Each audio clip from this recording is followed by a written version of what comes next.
आज की वीडियो में कुछ एक क्वेश्चंस नंबर सिस्टम बेस्ड देखेंगे जो कि एग्जाम में आते हैं। जैसे पहला क्वेश्चन है 7 की पावर 19 से एक कम संख्या निम्न में से किससे विभाज्य है। क्वेश्चन इस तरह है 7 की पावर 19 इसका जो भी वैल्यू आएगा उसमें से एक कम कर देने पर जो संख्या बनेगी ये इन चार में से किससे पूरी तरह भाग हो जाती है। तो कुछ एक फॉर्मूले यदि हम याद करें, क्योंकि छोटे छोटे फॉर्मूले अक्सर हम यूज़ करते हैं, जैसे ए स्क्वायर माइनस बी स्क्वायर, इसकी वैल्यू हमें पता है, ये होता है ए प्लस बी गुणा में होता है ए माइनस बी। यदि हम लें ए की पावर 3 माइनस बी की पावर 3, इसका मान होता है A minus B A square plus B square plus A B. यदि हम ए की पावर 4 कर दें, इधर बी की पावर 4, ये वैल्यू होती है A minus B A plus B और ए स्क्वायर प्लस बी स्क्वायर। ए की 5 बी की 5 कर दें, उसमें भी ए माइनस बी सबसे पहले आएगा। यानी जो पैटर्न हम नोट कर रहे हैं कि ए माइनस बी ए माइनस बी ए माइनस बी सभी के अंदर होता है। यानी इस फॉर्म में कोई भी संख्या आ जाए वो हमेशा इन दोनों के अंतर से भाग होगी ही होगी। तो यहाँ 7 की पावर 19 माइनस 1 है, तो इसे हम ऐसे लिख सकते हैं 1 की पावर 19, क्योंकि 1 की पावर 19 एक ही होता है, एक की कितनी भी पावर लगा दें वही रहता है। तो अब ये ऐसे बन गया ए की पावर 19 माइनस बी की पावर 19, और ये हमेशा विभाजित होगा ए माइनस बी से। ए माइनस बी का मतलब 7 माइनस 1, यानी 7 की पावर 19 माइनस 1 की पावर 19 हमेशा विभाजित होगा 6 से। 6 ऑप्शन में है, हाँ चौथा ऑप्शन है 6। तो इस तरह का कोई भी क्वेश्चन आ जाए उसको आपने इसी तरह से करना है, जब क्योंकि माइनस का फॉर्मूला कोई भी बन रहा हो। प्लस के फॉर्मूले के लिए फिर अलग अप्रोच अपनाएंगे। नेक्स्ट है 4 की पावर 61 प्लस 4 की पावर 62 प्लस 4 की पावर 63 प्लस 4 की पावर 64 निम्न में से किससे विभाज्य है। इस तरह की कई स्टेटमेंट आपने देखी होंगी, या यहाँ पर 2 की पावर कुछ दे सकता है या 3 की, कुछ भी, यानी स्टेटमेंट बदल कर क्वेश्चन इससे अक्सर इस क्वेश्चन से पूछे जाते हैं। तो यहाँ हमारे पास जो स्टेटमेंट है 4 की पावर 61 प्लस 4 की पावर 62 और प्लस 4 की पावर 63 4 की पावर 64 तक है। तो पावर यहाँ सबसे छोटी है 61, इधर 62 है 63 है 64 है, तो इनमें भी 61 छुपा हुआ है कहीं ना कहीं। या हम यूं कहें, जैसे यदि ये दो ही होते 4 की पावर 61 प्लस 4 की पावर 62, तो 4 की पावर 61 तो एज इट इज़ 4 की पावर 62 को मैं लिख सकता हूँ 4 की पावर 61 गुणा 4 की पावर 1। क्यों लिख सकता हूँ? क्योंकि जब बेस सेम होता है, दोनों का बेस सेम है, तो घात होती है वो जुड़ जाती है, तो 61 और 1 वापस क्या बना देगी, 62 बना देगी। इसी तरह 63 को लिख सकता हूँ, 64 को लिख सकता हूँ। या यूँ कहें आसान भाषा में कि 4 की पावर 61 में बाहर कॉमन ले लूँगा, तो ये तो पूरा ही बाहर आ चुका है, अंदर बचेगा केवल 1। प्लस 4 की पावर 62 है, यहाँ भी 62 था, तो 4 की पावर 61 तो मैंने बाहर लिखा, अंदर क्या बचेगा 4 की पावर 1। इसी तरह 63 में से 61 जाएगा तो 4 की पावर 2 बचेगा, और इधर 4 की पावर 3। अब इन सब को मैं आसानी से कैलकुलेट कर सकता हूँ। 1 प्लस 4, 4 का स्क्वायर हो जाएगा 16, 4 की क्यूब हो जाएगी 64, 4 की पावर 61 गुणा में हो जाएगा ये, तो 64 और 16 80, 4 84 और 1 85। क्या 85 से कटने वाला कोई नंबर है? इन चारों में ही नहीं है। इसका मतलब इसमें से भी कुछ कॉमन और लेना होगा। जैसे 4 की पावर 61 को लिख देना है 4 की पावर 60 गुणा 4 की पावर 1 गुणा 85। तो ये दोनों का बेस सेम है, वापस यही बन जाएगा। तो इस तरह हम लिख सकते हैं जैसा हमने यहाँ सीखा था। तो 4 की पावर 60, इस 4 को फिर मैं टुकड़े कर दूं, यदि 2 गुणा 2, और 85 के भी टुकड़े कर दूं 5 गुणा 17। अब इस गुणा के अंदर क्या आ चुका है, 2 और 5 आ चुका है, 2 5 10, यानी ये जो सारा गुणनफल होगा उसके अंदर 10 सम्मिलित है। या सारे गुणा करेंगे तो पीछे उसमें 0 आएगा। तो पीछे जब भी 0 आ जाता है किसी संख्या में तो वो संख्या 10 से पूरी पूरी विभाजित हो जाती है। तो इसका आंसर हो जाएगा 10। अगला प्रश्न है जब किसी संख्या को 13 से गुणा किया जाता है तो गुणनफल में केवल 5 अंक आता है, वह छोटी से छोटी संख्या क्या होगी इन चार में से।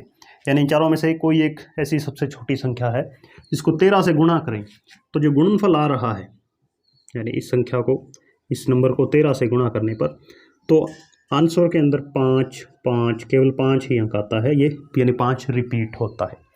तो इस क्वेश्चन को करने का एक जो सबसे बेस्ट तरीका, हम या तो आप सीधा ऑप्शन उठाएं कि पहले पहला ऑप्शन लिया, 13 से गुणा की, चेक किया कि क्या 5 ही 5 आ रहे हैं, तो किसी एक के अंदर ऐसा होगा कि जो 5 ही 5 आ जाएगा, या 2 में आएगा तो आप देख रहे हैं ना छोटी कौन सी है।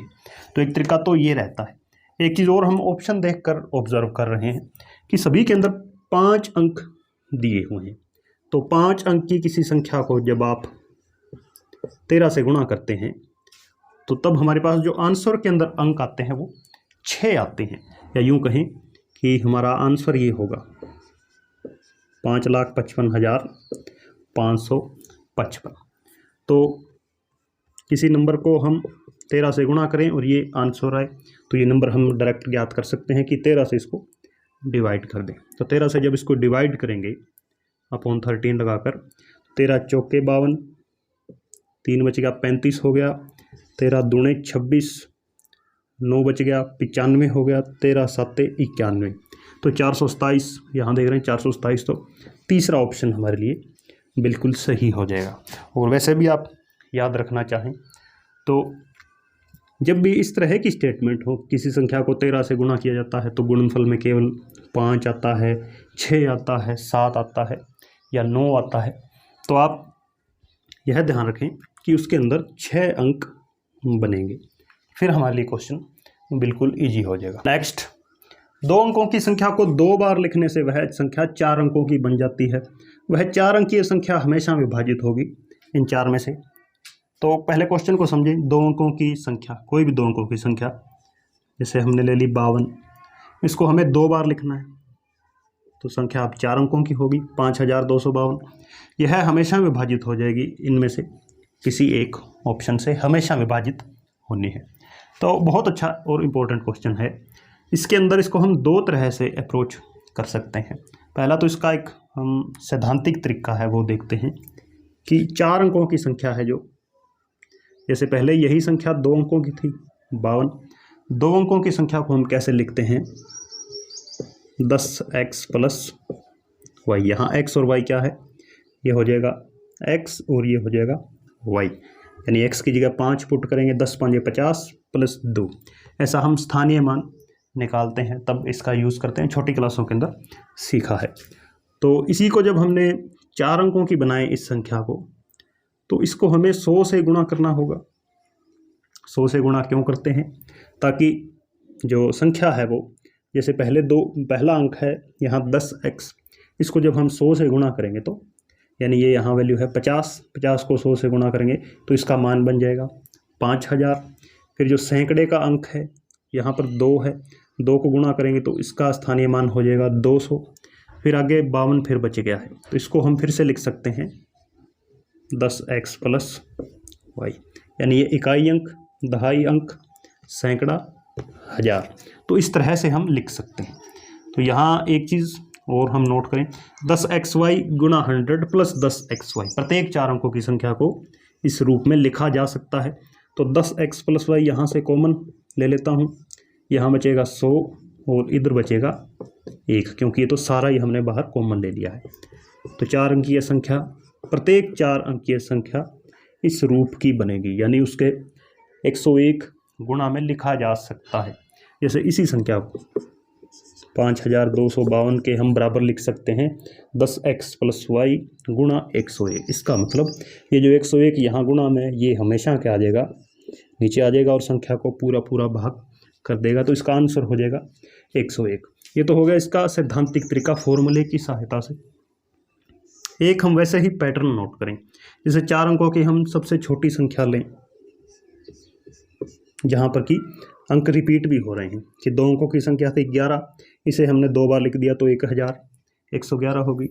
इसी तरह संख्या हो गई 12, इसे 2 बार लिखा तो 12 बन जाएगी, 13 बन जाएगी। इस तरह से ये चलती रहेगी 9999 तक। तो इनके बीच अंतर कितना है, प्रत्येक 2 संख्याओं के बीच अंतर है 101, यहाँ भी 101 और यहाँ भी 101। तो हम कह सकते हैं कि ये संख्या 101 से विभाजित हो जाएगी, क्योंकि जो अगला जो कि कोई संख्या 101 से कटती है तो फिर जब उसके अंदर फिर 101 जोड़कर अगली संख्या बनाते हैं तो वह भी कट जाएगी, वह भी कट जाएगी और वह भी कट जाएगी। तो इस तरह हम डायरेक्ट भी थोड़ा माइंड लगाकर इसको कर सकते हैं।